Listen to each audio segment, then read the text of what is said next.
A very pleasant Thursday morning to you. Welcome once again to Untengle on the Bridge 99 FM. Want to say a very special morning to you, Richie and team. Have yourselves a wonderful day. And for our listeners, we are here for you all, right? We are all here for you all. So I want to say a very special morning to our listeners and, of course, a very special morning to Team Untengle. Okay, so we're ready now to have a conversation with Shevaughn. Good morning, Shevaughn. Good morning, Elise. How are you? I am very well. How are you? I am doing fine, thank you. Okay, wonderful. Thanks for joining us here on the bridge. So, there's so many things we want to talk to you about, but let us start at the very top. So tell us a little bit about yourself before we get into the details. Well, currently I'm a third-year medical student at the University of the West Indies. I'm involved in a couple clubs, namely USTAT, and I created a scholarship by the name of Diego Desouza Scholarship for my alma mater, Munro College. Yes. Right. So we're going to talk about that in detail later on, right? All right. So let us talk about Munro, right? Yes. Munro College. You seem to be a proud graduate of Munro College. Let's talk about the fact that you are actually top CSEC and CAPE performer for your alma mater while you were very, very busy, as I see. How was that? What was that experience like back in high school?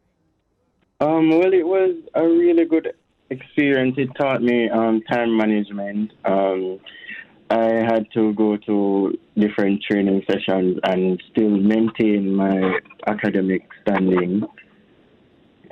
Right. And? Okay.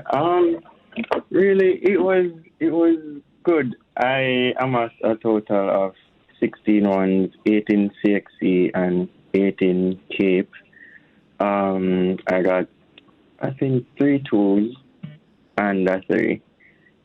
Look here, make I say something to you, Shevaughn. As a subject that we take. No, because serious again. We know say you have over it fast.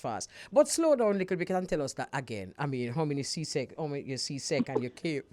How much? Go on again. Okay, in CXC, I got 8 ones, biology, chemistry, physics, additional mathematics, Spanish, English, maths, information technology.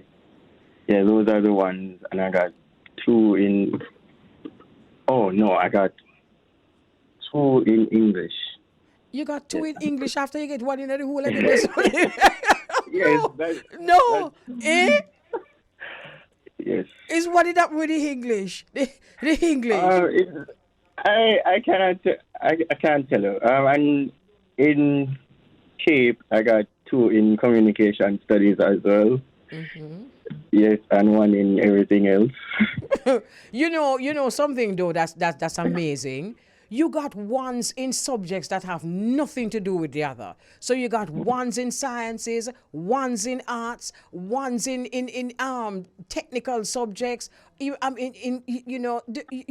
an overall student. So you don't get confused when it comes to the time to decide who you really are academically. Is it confusing?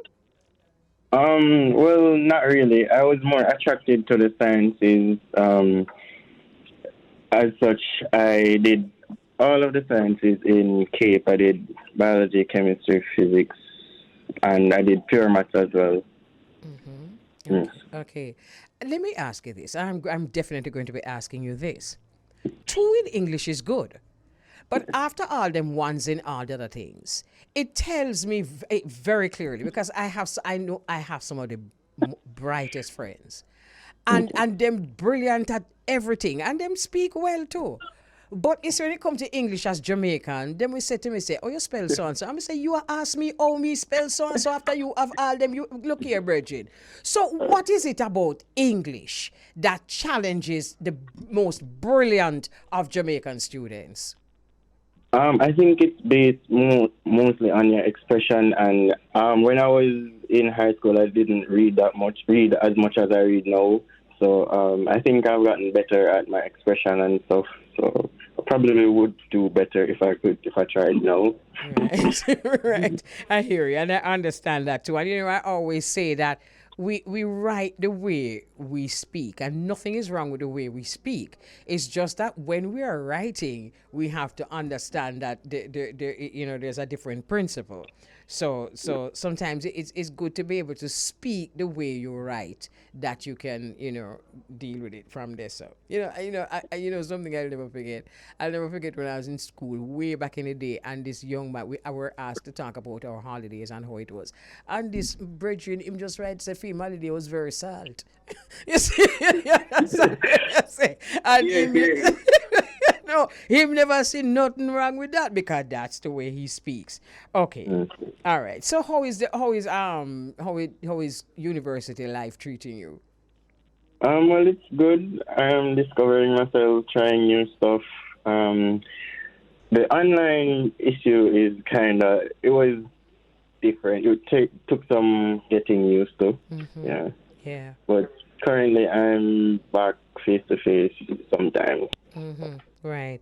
All right. And you're studying medicine, right? So I know that is not that's a very expensive choice. You don't Yeah. mind me asking if you got a scholarship, or you have to be paying full. Actually, I received one of the government sponsored spots, so Right. I pay 20% of the tuition. Okay, wonderful. And how I have that's great, and that's great for you. Although 20% I'm sure can be quite a challenge. Same way, same way. Yes, it is. No, So yes, go ahead. it's about almost $1 million, 20%. The 20%. A Yes. million dollars for the whole course. No, just for 1 year. You're joking, Shevaughn. No, I'm not. The 20% is almost $1 million for the year. Yes. So how your fellow students coping? Really and truly, it presents a challenge for most of the students. A lot try to get scholarships and they take loans and so. Wow. All right. That leads us to the Diego Desouza Scholarship. It is such a good thing that you thought of this, and perhaps why you could even think of it is that although you've been getting scholarships, you understand that there's just no free lunch. You still have to pay quite a bit. So let us talk about this Diego Desouza Scholarship. How did it start? Okay, well, one day I was sitting and I was thinking about the power that we hold when we work together, and I thought about what my year group could do if we work together. So I thought that we could significantly impact someone's life. So in that, I asked about 60 students for $1,000 each. Oh, the past students, they graduated Munro in my year, and we put that together and we created a scholarship named the Diego Desouza Scholarship. Yeah, I'd So like to tell you about Diego Desouza, though. right. Okay, so he was a third-year student at Munro who passed away. He was very involved and he managed to balance schoolwork as well as his extracurricular achievements. So he was involved in football and hockey, I believe. And I think he would have been someone great, and I believe that his memory should have lived on. That's why I decided to name it after him. Bless you for that. He sounds like perhaps the kind of student that you were. Very good academically, but at the same time involved in extracurricular activities. I'd like to say so. It's something that Monroe imparts in us. Okay, all right. I'm happy that they did because sometimes you have some students who are bookworms, and when it comes to actually graduating from university, them lost because they just don't have a clue what happens out a road. So I'm very happy that Monroe instilled this in you. But I'm curious, how did your friends respond when you $1,000 is really that much, but how did they respond? Show you a picture of Diego. Right. Actually, everyone was in agreement. They thought that it was a very good initiative, and everyone that I've spoken to about the initiative loves it. And I believe that if we continue, we're able to do a lot of good. And I'd really like to inspire others to do some good, like to try something of the sort. Right. So this is something that happens every year.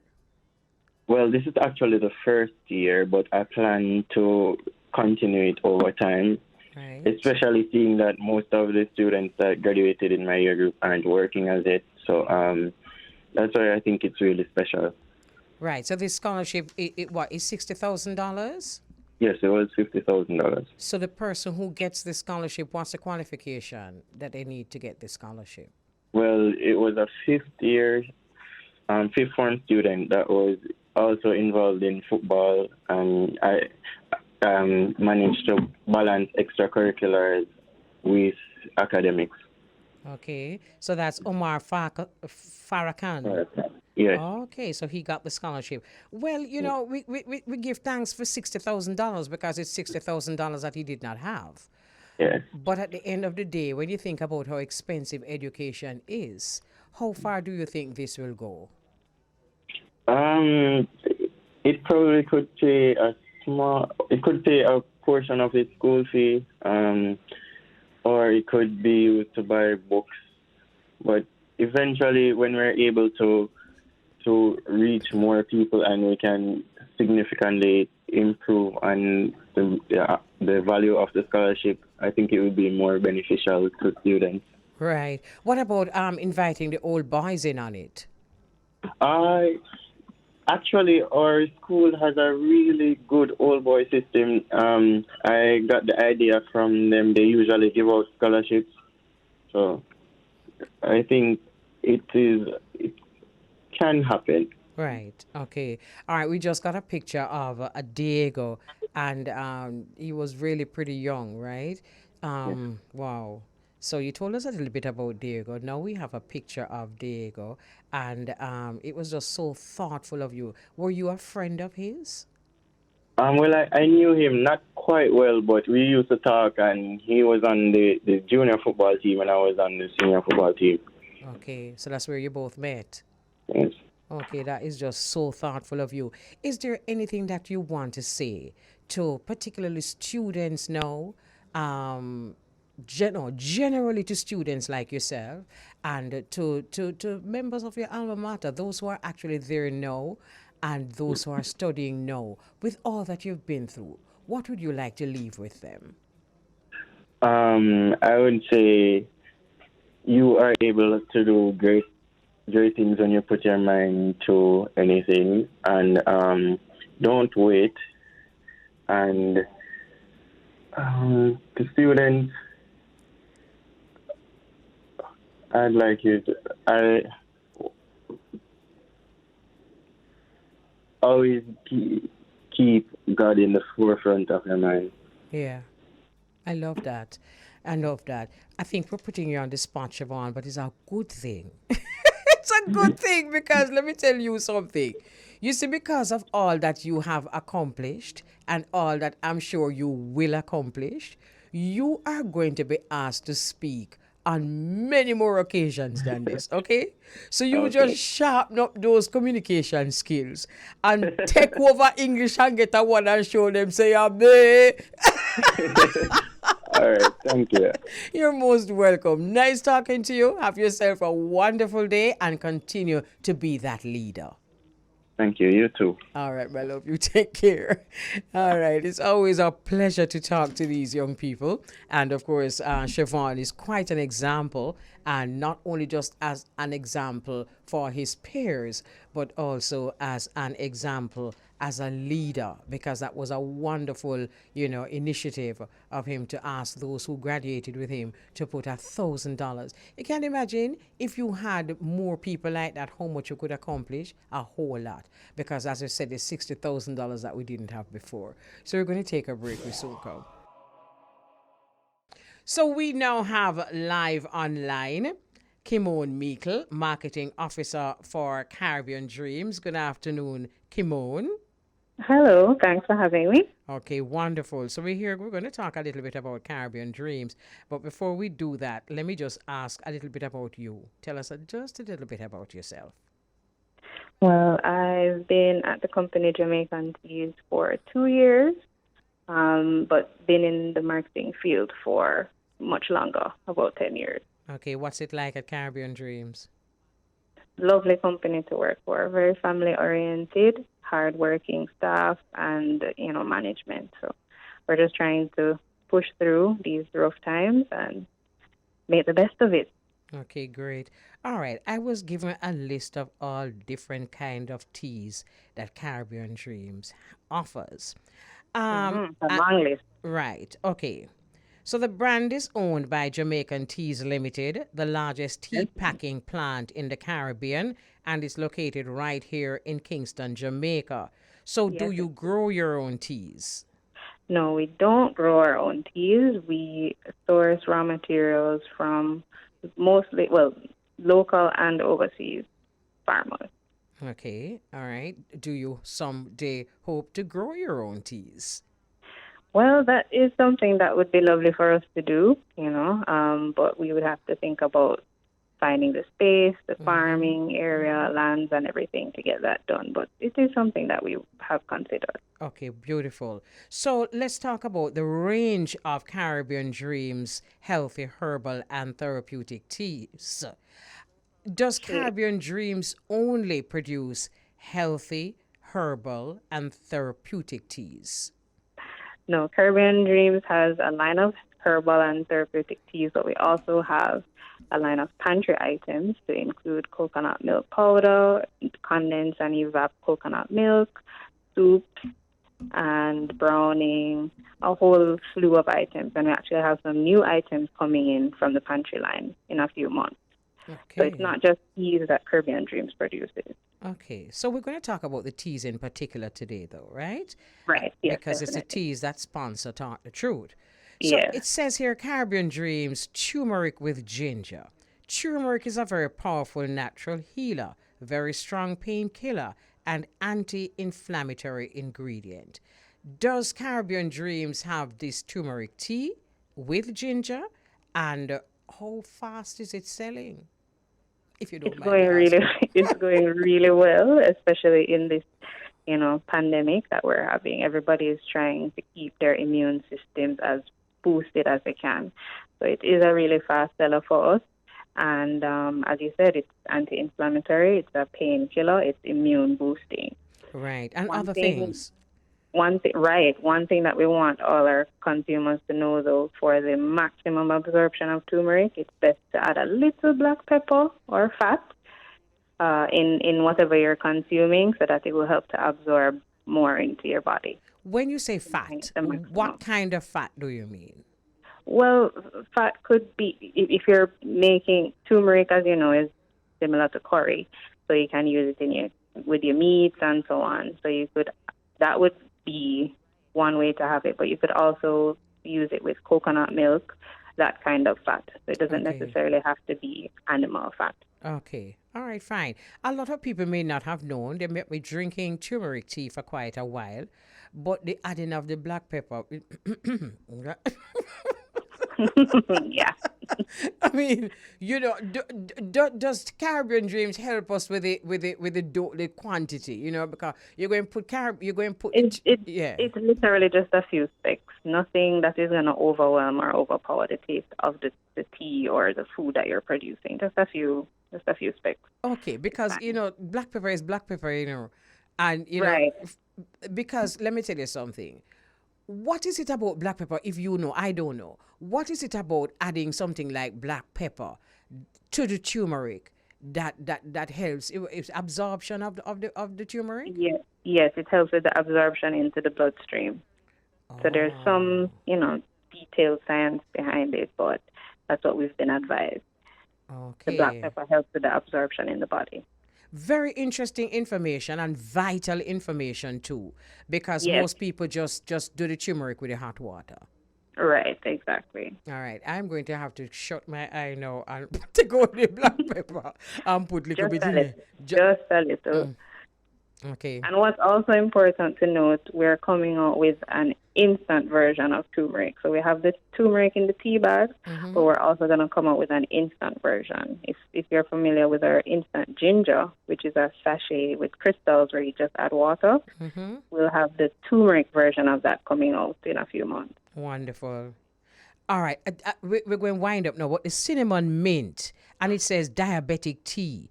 Tell us a little bit about Right. that. So we know that diabetics to be concerned about their sugar consumption. So the ingredients in this tea are great for diabetics because cinnamon helps to increase the body's ability to regulate blood sugar, and then it also is naturally sweetened with stevia. So stevia is a natural sweetener, 300 times sweeter than sugar, no calories, no carbs. So you have the sweetness without any of the worry that comes with it. Okay. And then it also has a third ingredient, which is peppermint, which helps to soothe the stomach and enhance the flavor of the tea.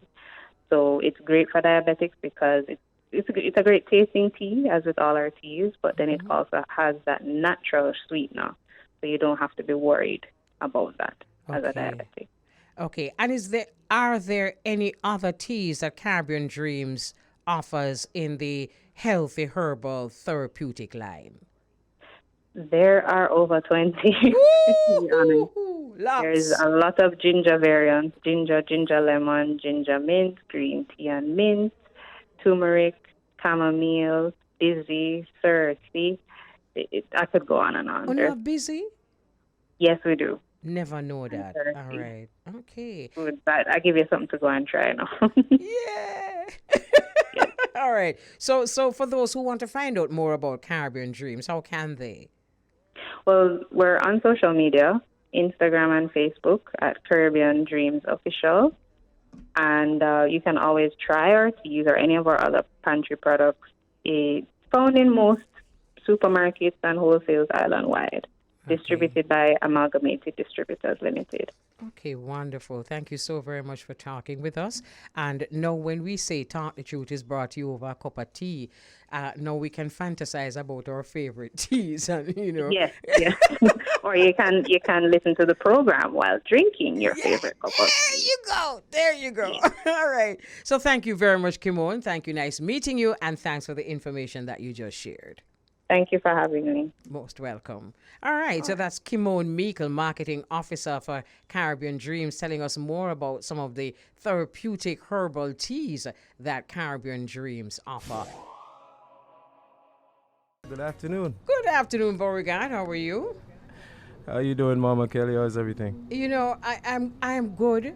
But, I'm just watching the news and just watching this man just bawling over his relative, obviously killed in some Russian invasion in the Ukraine. And, we're really feeling it for people like him because it's not just happening in the Ukraine. Atrocities happening all over the world and people are crying and losing loved ones. And, my goodness me. So we pray for them. We really do.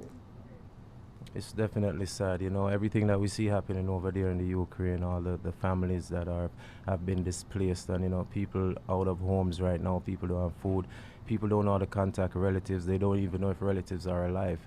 Like you said, it's a worldwide thing, not just in the Ukraine, but we see this happening year in, year out. And, some things get spoken of, some things don't. Absolutely. That's another thing that we need to talk about. These things happen to people, other people daily, but it's not newsworthy. True indeed. So so we have to. It's not considered to be newsworthy. It's newsworthy, but it's not considered to be newsworthy because of whatever. So we just have to send this love to people all over the world who the thing is being displaced, families being displaced. That must be hardest thing to deal with, not knowing if them dead or alive. Woo. Yes, very much. I mean, I think about that, when my kids leave out of the house and go school in the morning. Me I feel, there's something in the back of your mind. I say, God, please make sure them get to school safe and bring them back home safe. Just like that. That's always the sentiment. Just like so that. when people don't even know the location of their parents or their kids or loved ones, brothers and sisters, it's a crazy, crazy feeling. There was And a we song saw that where ran. the Ukrainian. Yeah, go ahead. Go ahead. You go ahead. No, I was saying that the Ukrainian President Vladimir Zelensky he addressed members of Congress yesterday morning in his ongoing effort for some more support against the Russian invasion. And there's now also a plea for a no-fly zone or alternative supply of fighter jets. So either they want NATO to announce a no-fly zone for Russia, or they send more ammunition for them to, go into battle and able to stand up to Russia. He also addressed the Canadian Parliament similarly on Tuesday. So, he's out there now asking for a lot of help. Yeah. Yeah. Yeah. A lot of help for more war. I hear you. I was mentioning it to friends of mine. I was saying no matter how much, sending all these weapons and supposed to be assisting the Ukraine, and I'm sure you all are. At the end of the day, more people are going to die. So, my Virginia said to me, but people have to stand up for them dignity. I was kind of preaching the no war thing. And he must say, but people are going dead. But, at the end of the day, sometimes you have to, dead before this honor. And you have to stand up for your dignity. And I guess, that's why me tell you, Beauregard, we need both perspectives. We need the male perspective and we need the female perspective. Because the death before this honor thing, I get it. And fighting for your dignity, I get it. And if there's a round table and there are men there, I'm sure they will all be pushing that. But when all is said and done, people are going to die. More families are going to be displaced. True. And very true. Me don't know. I guess mine It's is crazy. the female perspective, I guess. We're experiencing spring-like weather here in the tri-state area. It's 55 degrees today, although it's raining. It was very warm yesterday, but we're having some light showers here in New York City. Today is also St. Patrick's Day here in the U.S. And despite the rain in the city, the St. Patrick's Day parade is happening as we speak. More than 150,000 people are expected to attend the iconic Fifth Avenue Parade after 2 years of virtual celebrations. Yeah, for 2 years they did not get to celebrate no parade because of the COVID-19. And so now today there's celebration, and there is a celebration, and that celebration is about religion and culture and the hard work of the Irish folks here in the United States. Oh, you never no green. If we have on green today, it would have gold and black with it. Like this morning we come to the studio, Mr. Richie B in a full green.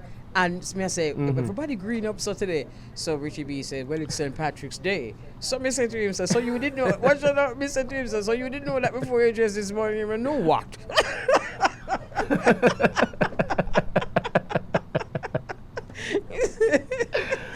Oh, man. Shout out to Richie B. Bless up. Bless up to Richie B. Where's him dressed for the parade today? Just finish parade. After him just come and work, him here say, him did fit in a green, so he was like, yeah. Oh, okay. He didn't dress for it. I said to him, so you didn't know, say, St. Patrick's Day make you in a green? He said, no, what? I hear you. Bless up to Richie. Yeah. Here's another interesting story, Mama Kelly. Iron Mike Tyson, the former boxer, he's now sinking his teeth into the marijuana industry. The boxing legend Mike Tyson is selling a new line of cannabis gummies shaped like a bitten ears in a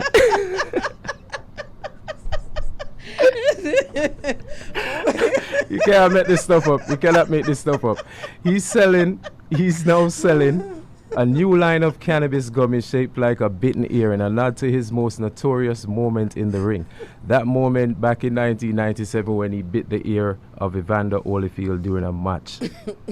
So now he's putting out a gummies. I'm not sure if I would eat that gummy though. No, sir. I mean, no, sir, no. When just the gist of somebody's ears, I mean, no. But It's I mean, I said that to one of my friends, and him say, "You ever eat animal crackers?" I'm gonna say a different thing that bridge. But he has a point. But say a different thing that bridge. I actually watched on TV as Mike Tyson bit this man ear back in 1997 and spit it out in the ring. Oh my goodness. That's something that's still in your mind. You see, at least the animal crackers that we eat, we bite off him ears. We don't get it bitten. We don't get it bitten off. There's a distinct difference. And yes, it is. Yes, it is. And it's in the shape of an ear with the bite mark on it. So, I don't know if... No. But Mike Tyson is quite a character, I know he's in the man. cannabis industry. And I think it was in Jamaica that he came, right? And there's a video. There was a video circulating with him, and him a liquor chalice. It is a virgin. Me know so you have to carve with the liquor chalice, but not that much. Trust me, said man. Me say the chalice of the man. Probably just get introduced. May I tell you can see same no used to that something there. No, sir. So he's And another story that we spoke about, another story that I told you about when ex-CNN anchor Chris Cuomo was fired from CNN. He is now demanding a staggering $125 million in damages for being fired. And he's calling his extermination the epitome of hypocrisy, because he's saying for what he got fired for actually interacting with his brother about the case, or reaching out to some of the women who were accusing his brother about the sexual misconduct case. They're saying that other people at CNN did the same thing, but they weren't looked at, and no one was fired or reprimanded, or nothing came out of it. So he's saying now that it's a lot of hypocrisy. I guess you wouldn't hear that from him if he was not fired. So did the same I thing don't think meaning he's gonna what? get that. Did the same thing meaning what? He accused another CNN anchor, Don Lemon, of getting involved in the case involving what's his name? Just Smollett, the guy yes, said that he was attacked in a hate crime, and he was recently sentenced to 150 days in jail, but one day after the judge released him. He's saying that Don Lemon reached out to that young man and told him that the police did not believe his story, and Don Lemon was not reprimanded. No punishment came down his way for that, but because he reached out to some and had some contacts with the people in his brother's case, he was fired. What do you think about that, Beauregard? Because in his case, it was family member, it was personal, and in Don Lemon's case, it was I guess his interest was national. It was his race. I don't know. But it would seem different to me, because Chris Cuomo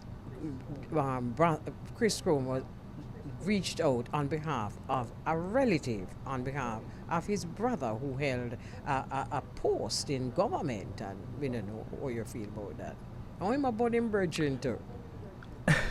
Well, I would say that I'm not going to say this is facts, but looking at the case and from what Chris Cuomo is saying, I'm thinking that Don Lemon probably reached out because of, he's also a gay individual.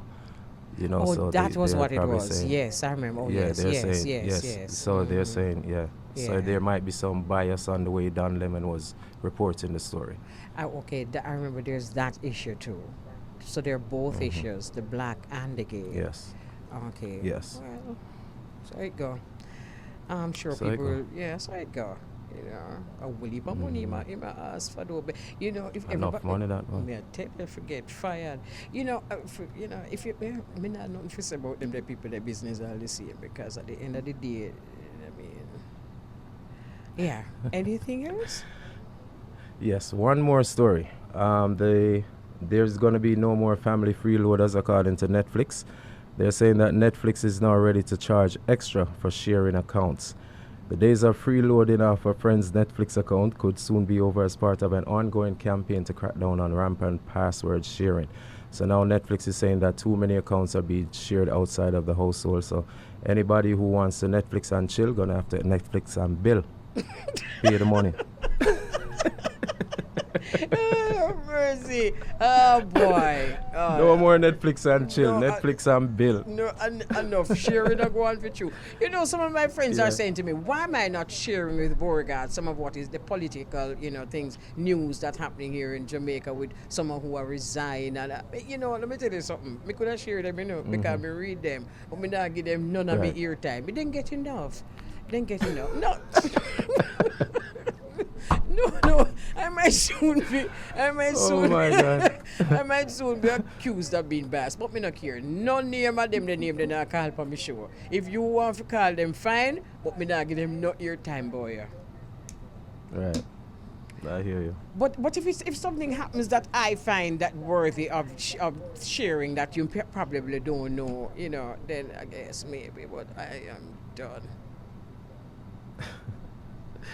That's fine with me, Mama. You think Kelly. your listeners would like to hear about these politicians and who have resigned and where them resign for and where them tell we say them resign for and all of the things them we don't know where them resign for and I go come out later or don't come out later? Yeah, man, them want to hear a little of it. Maybe not too much, Just some of the ones them where we have to untangle. All right. We're going to untangle some. We're going to untangle some next week. All right. Yeah. All right. So All it's like how you say so. If you say so, I'm not going to just deal with it on a personal level. So we're going to untangle some of them someday next week. All right. All right. No problem. So we're going to take a break. You know that Turnell McCormack is our guest today. And you know who he is, right? Yes, I actually found out who he was after I saw the that we would be interviewing him. This is way before your time, Beauregard. Exactly. So I had to do my research. But you have to do your research. Because here, why no? Because although he's way before your time, he adds a lot of flavor to the cultural landscape here in Jamaica, and we want to know a little bit more about Nancy. And there's so many there's so many different facets, so many different personalities that Nancy have that I'm sure a lot of people don't know, because we just know him as a scammer, right? Top scammer. Right. But at the end of the day, con artist. But you're going to hear from Turnell McCormack, how much more there is to him. So we're going to take a break. We soon come. All right? All right, no problem. So we are back, and we have Turnell McCormack live online. Greetings, Turnell.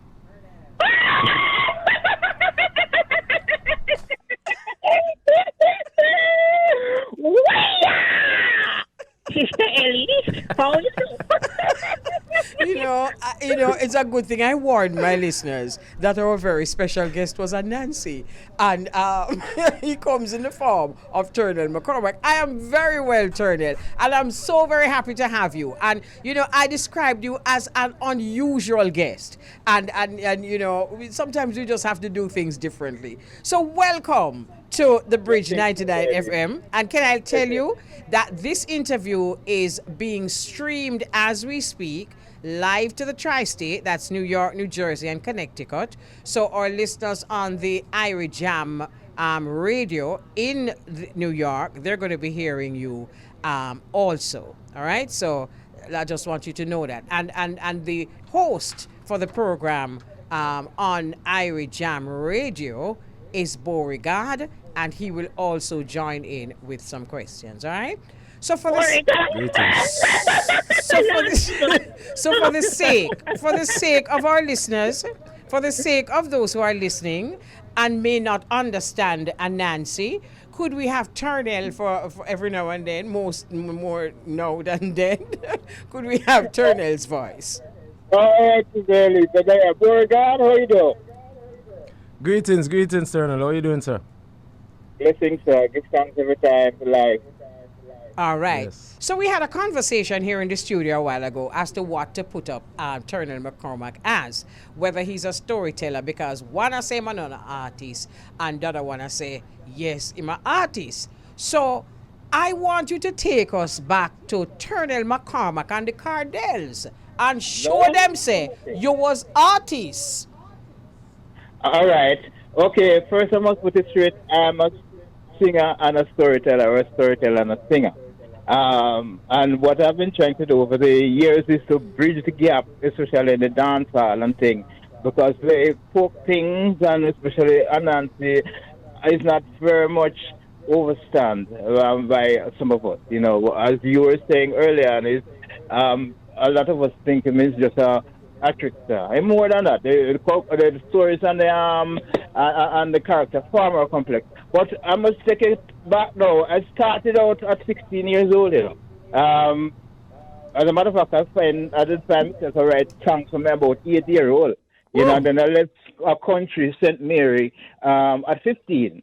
And 8 months later, I stepped into Radio Jamaica and did an audition for a radio serial called A Time to Remember, which I played the part of Jesse. I remember.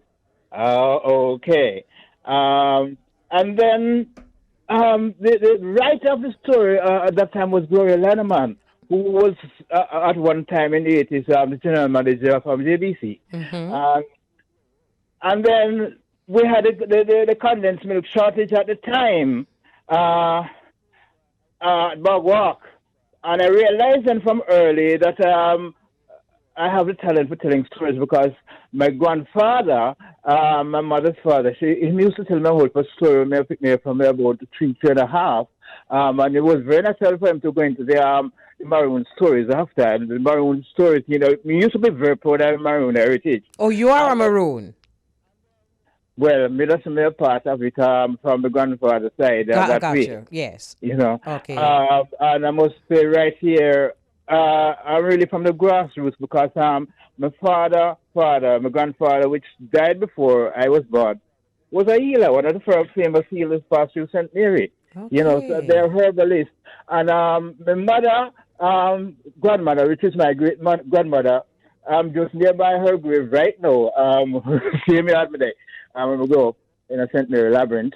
She was a revivalist preacher also. She used to walk and preach, and she had a local place, a yard where she used to knock her gong and sing at certain time of the day and all that sort of thing. You see? Very interesting story. So on both sides of the family, they are herbalists. So I even grew up that can't take pharmaceutical medicine, herbs to deal with. So healing are going on both sides of the family? Yes. All right. Okay. But my grandfather now was the greater one. And my grandfather from my mother's side, his name was Charles Hatt, namesake to the famous actor. When I'm sick, for instance, when I'm have a headache, he never used to go out and buy no fancy thing. They just pick some guinea hen weed and beat you for put on head, and in an hour, so the headache gone. Same way, sir. Same way, sir. You know, so now, after I came to Kingston, right, you know, they get them come in, right, you know, which they used to call Dark Park, right, a Regent Street and Spanish Town Road there. Okay. Right? Yeah, right, that's where I grew up, first West Mercer in a bread lane, then up to Percy Street, then Beaton Street, Roseland. I know them here, them grow up. So that is where the music came in? Yeah, man, that time I come at town, that time I Beat Street, you know, the whole I think, record shop from downtown there, you know, Prince Buster, yes, man. Coxon. As a matter of fact, we just fast forward a bit. At 17, I went to Coxon and auditioned one Sunday at Mango Tree. And then come and hold me by the hand. I see something as if I said no, I would even know them. And come and hold by the hand and say I must come back the Wednesday for recording. But if rumors when I go on about the producer at the time, I said, listen, every time I wait until I understand more about this thing. Because at the time I wanted to continue my education. Right. At that time I was already in the radio serial at Radio Jamaica playing a part of Jesse, which I didn't tell him. Oh. And then at the same time, at age 16, just before I went to Coxon, I made my debut at the University Arts Lecture Theatre in a play called B Words Words, which I played a part of. Boy, there are people named like Beverly Anderson, who later became Mrs. Manley. Mm-hmm. As a matter of fact, Michael used to come for her at night time. And but the poet who was in the plate was Michael's right hand, and when Michael didn't care who come for Bev, Buddy would take her home. Yeah, that's a very rich story. Okay, so that's that. So let us talk about the Cordells now, because I remember yourself and the Cordells. Festival time? Yeah, man. Okay, with the Cordells now. 1973, I wrote a song called Jump and Shout. The time I was in the pantomime Music Boy, which Judy Mort did a track from it. I'm Alone. Boris Garden, who was the band playing and wrote the songs along with David Ogden there. And then, right during the time, I went to Boris and asked him for arrange a song for me. But so Boris had to go away on tour. And then I was left with it, and I took it to Joe Williams, and then now it ended up back with before Boris went away. Our friend here from Turntable, Lord, we pass off no matter what, they used to own it now. Cynthia's husband, the name just has to be now. Okay, Winston. Yes. Yeah, man. Yes. He Baritone. That's right. Thanks, Richard. That's right. He got interested in the song, and he suggested that I get Freddie McKay to sing the song. As a matter of fact, he suggested Dennis Brown. But Boris got Freddie McKay to sing it, and listen, Freddie was very, very good. One day, a couple of hours into the song, right through. Which song that was? Which song that was, that Freddie McKay song? Jump and Shout, but he never came in the festival because he was unable. I did the rehearsal at what theater. He got sick somehow, you know what I mean, and he couldn't sing it, and I had to jump in and sing it without rehearsal, and he came to the finals. So it's through him now, when he got the song, that time he was living at Maxwell Avenue there. And he knew the Cordells. I didn't know them. Because him booked them up down at Dynamics, and they did harmony for him down there for one song. So they came up to rehearsal and started to rehearse the song with him. And then after I was unable to, I got to be a member of the group, you know, because everybody liked me and everything, and it's a nice song and thing. And then I became the leader of the group. Okay. That's how I met the group. And then we used to rehearse on a Greenwich Farm right on a first street there, on Alcana. And for a year, we just sitting and rehearse at least 3 times a week down on the corner there. You know what it seemed to me like, though, Turnell? It looked like, say, once you find yourself in any of them the zone there in a town, somehow or another, you're going to have to take up music. Then I some out. All right. You know something that's interesting? My co-host, Beauregard, is much younger than both of us. And, you know, I would love to know the questions that he has to ask, because he has absolutely no recollection of Turnell McCormack and the Cordells. So, Beauregard, what would you like to ask? Well, I'd like to go back to the Maroon stories that he started to talk about. Tell us what those Maroon stories were like. Some of the information that was being passed down, you know, from generation to generation in those stories. Okay, when my grandfather started to tell me those stories, for instance, I was about 3 and a half then. Look at me, you know, so for a baby basically. But I remember quite clearly, because my mother used to put me in a lot more time until my ancestors was for my lullabies. And that's where my grandfather, for instance, he never called nanny, or a compound, used to say champong nanny. Champong nanny! All right. Nice man. And that's where I knew all the things like the Three Finger Jack stories before I started to get them in a school. By the way, what I book, I think I book up in the library at that time. I went to school. I grew up not just in St. Mary now, but between St. Mary, St. Thomas, Portland, and then town. My mother used to move from one place to the other more time, you see what I mean? So those are basically him never going, because very deeply in the stories of the Maroons, as we probably will get to know it now, you know. But I can tell you that much, that he was very, very proud. I'm heritage that way. Okay, Nice. let's So move in when this. Go go ahead. ahead. Go ahead. I was gonna ask now. So when you started to tell stories now about Anansi, brother Anansi, a character that I grew up on, my sisters and brothers, the whole entire Jamaica and the world grew up on Anansi stories. But when you started to tell these stories, who was your audience at the time? The people who helped you to develop your skill and like you say, you know what, I can actually do this thing for a while. Okay. Now, after I come down, and after Dell and man wrote the scripts for three other Anansi stories about the shortage of the milk, which goat Anansi trick goat to forget milk when they shortage of milk. RGR then took they got audition tape, but them wasn't in a culture more than so, and they couldn't find sponsors. So after that now, I entered drama school. Before the drama school up front, National Theatre Trust with Library Record, I was a part of that studio production. The same thing I told you about earlier about the play B Wordsworth with Bev and thing. Then after that now, I entered drama school, Jamaica Drama School, which later became Jamaica School of Speech and Drama, which Wycliffe Bennett, Mr. Wycliffe Bennett, bless his soul, was one of our tutors, and people like Oliver, Faye, Ruth O'Sing, we all went there. You know what I mean? But I was ahead of them in terms of fame, because when I started there and they started, I was already in a radio serial and made my debut in a play. Then now, going to the library, I got book up some of the books, and because that's where books were exposed. And I used to read all five more books one time. I got straight from the table.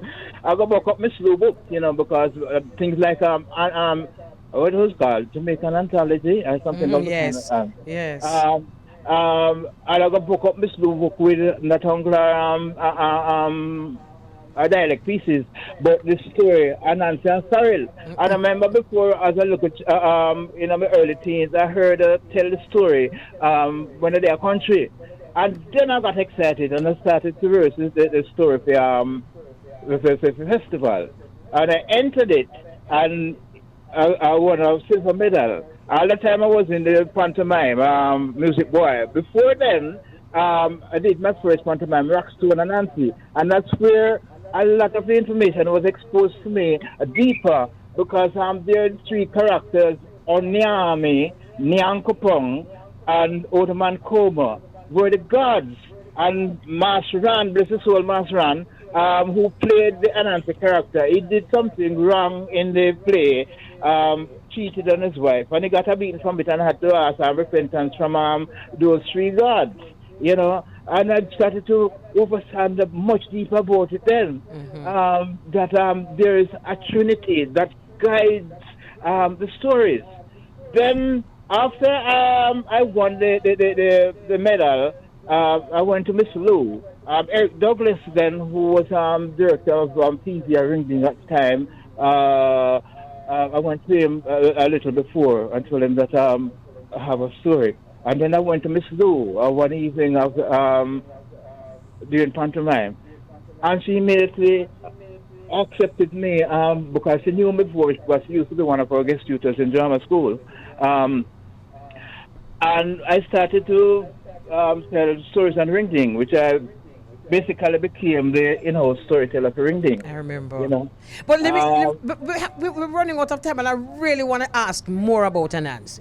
Because as I follow on that question that Beauregard asked, it's an Acon folklore. A lot of people don't know the history of Anansi.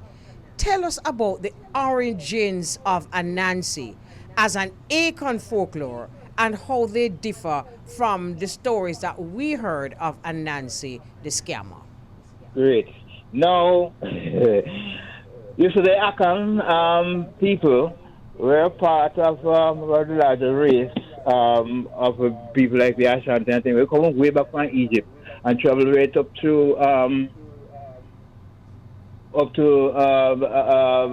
Babylonia, modern day Iraq, up to West Africa. And these stories are the original African stories long before the Roman Catholic thing. As a matter of fact, I don't book up a story, any from other race that have a trinity with guided stories, right? And this is our cosmology, our people, ancestors, wisdom of creation. And they have the creation stories. Now, in the Trinity, you have Onyami. You see sometimes, even in the motherland, they portray Onyami as a male, but he's generally known as a female figure in the Trinity. No, she's the foundation, and I'm trying to replace that mother figure there. You know what I mean? That's what I've been doing over the years. And then Anansi now, who is the middle of the Trinity. Anansi, in his purity, is everything good. But because the Europeans plagiarized with black stories and things, imposed the Western style Christianity, we don't know the things that we should have known. You see? And so Anansi's role in there is science. The development of science for the human race started first with black people. And the greatest science they have is common sense. Everything is common sense. Yes. To help yourself, I help each other. Yes. Right? The stories, the storyline of African stories is much different from European stories. European stories, you follow the hero with the meaning of the story. That means anything the hero do bad, you tend to be influenced, and if we were to go by that, all the Western style stories with the cowboy, we always begin to call him Star Boy, and I know much memory of the poor native Indian and take with the land. And as the story, you don't follow the character, you don't always follow the character for the meaning of the story. You follow the story or the storyline with the meaning of the story. And then you take the wisdom from the story and make it guide you through life. Yeah. Now, and as the story is the only story I know with a little fire at the end, which say Jack Mandora may not choose none, which connects you exactly to the purity of the Trinity of the three gods. Okay. So what you're really saying at the end of the story, Jack Mandora, may not choose none, I wish to do no evil. Oh, that's what that means? Yes. Never knew that. Yes. What I few places you see it say I take no ownership for delivering the story, for telling the story. But that is not a very accurate thing. Is what I mean. It's a card because the stories are adaptable and go with situation at times.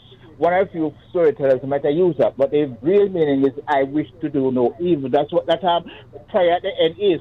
You know, in the African tradition, you always have a guardian angel, just like the names. Before, for instance, used to name it by the days. You know, for instance, Monday, which is Quadro or Quadro. If you, for instance, if we know that now, we don't know say the maroon freedom fighter, our hero. For instance, Quadro, born on Monday. You see? Right. By name. As a matter of fact, when I had a program on GBC, every little thing, Shiminansi, I used to not just tell the stories, I used to say African names. You know what I mean? As well as part of the Atlantic slave trade. We're going to take a break. We're going to take a commercial break. And as you mentioned that, Turnell, when we come forward, I want you to briefly outline for us some of the different personalities of Anansi, because there's a very clear storyline of Anansi being a revolutionary. Help us to understand Anansi the revolutionary as we still have in our mind Anansi the scammer. So we're going to come back to that one, all right? We're having a very interesting conversation with Turnell McCormack, and he is a musician and an Anansi storyteller. So we're learning that the Anansi that we grew up with as children was really a corruption of the original Anansi. So Turnell, tell us now how you come to be able to describe Anansi as a revolutionary. Okay. Anansi, as I said before, is very complex. And it's just more than one meet you on the yaita. You know what I mean? Now, there is the Anansi in purity trait, Anansi in righteous trickery, and there's Anansi in destructive trickery.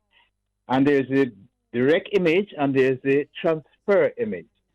Now, upon the slave plantation, there was never any slave war without Anansi play party there.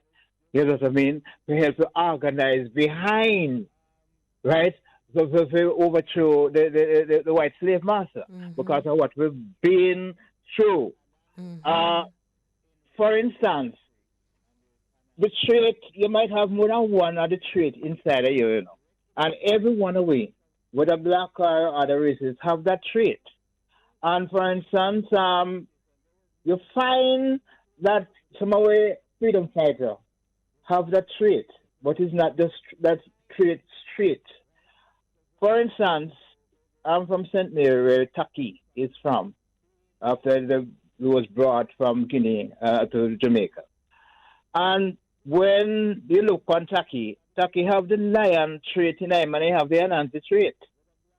You see? Now, when, for instance, Taki, apart from the Mile business, we have this guy himself and go into the cave and thing, and then make up the Maroon, who has that Anansi trait, but it's a different look part of it. When Davy shoot after him and then chuck off at the house when they fall and go into the blue hole, him go right underneath the blue hole in a secret cave, you know. And it was be amazed when I was doing the research for Taki during 2006, 2007, along with the Irie film at the time, and Kabul. I go down from Pudgy Beach, and some thing when the fisherman them tell me, the older one them, you'd never know. You know, say, that cave from Islington Fall lead right underground down to Port Maria. And that's where after Taki shook off and go in the cave underneath the fall. Him say underneath there finish engineer the rest of the Revolutionary War. To reach the rest of the island. Now that is righteous trickery. Yes. yes. Now, you have the other part of the trickery now with the Maroon themselves, and I must stress here that the Maroon is not really a race by themselves, I say of Africa, but it's just because we could be Maroon from you, Sister Elise or Beauregard, or Sydney Cotoyaf, you know what I mean? That's how I name the slave masters really get to it. Now, Daisy, for instance, we really know that the English they employ them to hunt down the forebears who run away and bring them back and enslave them and all them sort of thing. And what David did after he shoot after Taki from the fall and him go and look for him and never find him. He never know what to go back, go tell him to the master. You see what I mean? He get confused and he have to get little money. So that's where the trickster come in. Yeah, so when do one Taki follower who would basically look like Taki now, him cut off his head and carry back from the tree and go to the booking master and say, yes, master, see me, I am staying on this. And then take the head and hang up in a Spanish Town Square. That time Spanish Town was the capital of Jamaican at Kingston. You know, and say, Taki. And the rest of the four planes drop one piece of my upon them. You see what I mean? Yeah. So all right. We're running out of time, unfortunately, because we could have gone on and on with this one. But I guess one of the things that we would really want to know, especially those of us, those listening who are younger and don't have any knowledge of yourself performing and all of that, where could they go to hear the continuation of these stories? Where do you perform? What's your audience? Where? When I get performances in school, I have been doing that for some time ever since I returned to country. I don't get the performance for the longest while now. Basically, all the COVID thing and thing. Sometimes I used to do the Jamaican Tea shows. Just before I go on, that remind the people that Irie Festival has been my biggest time from 1974. Most popular. Yeah, just the case matter. No, they can go on YouTube. I have a YouTube channel. If you go and search for Seminancy, Seminanse,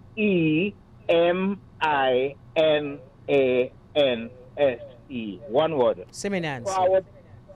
Forward slash sign after that, Turnell McCormack, TurnellMcCormack. That's Seminancy, forward slash sign, Turnell McCormack. These are some things come up with me. Things from my latest CD and answer said Bostala. All right, we're going to have to cut you because we have just about 2 minutes and we have to respect that time. But thank you. It was just so wonderful talking to you, bringing back up the story of Anansi, helping those who don't know about another side of Anansi to investigate and to find out more. Beauregard, what are your thoughts, Beauregard? I'm pleased to have spoken to you today, Mr. McCormack. I grew up on these Anansi stories. And one quick question before you go. What's your favorite Anansi story? Lord of mercy. Listen, about 10 seconds. What one of them quite clearly is a bird cherry island. My mother used to tell me that from about three and a half. And it's all about the Europeans, how ungrateful them is after black people teach them, care them, give them success in Africa. But when you read this story, if you look on it up front, you would know readily. Because we used to use quotes in the stories. You see what I mean? I can be contacted telephone number 867-1131. That's a popular number. Okay, wonderful. Nice talking to you, bringing forward some of our cultural heritage and, of course, putting them in modern day life. You know, that's what the young people, that's the challenge that the young people have. We have totally run out of time. I am certainly hoping that the entire tri-state listening to you and Beauregard's listeners and viewers have gotten something interesting out of this conversation and will continue the conversation somewhere, somehow in their own lives. So thanks again. Yes, and you can call forward in the time to Elise. Ready to tell them more, you see? Yes, I certainly will. Thanks again, and have a wonderful afternoon. All right? Well, God and all the Tri-State family, bless up. All right. Well. Wow. Yeah, man.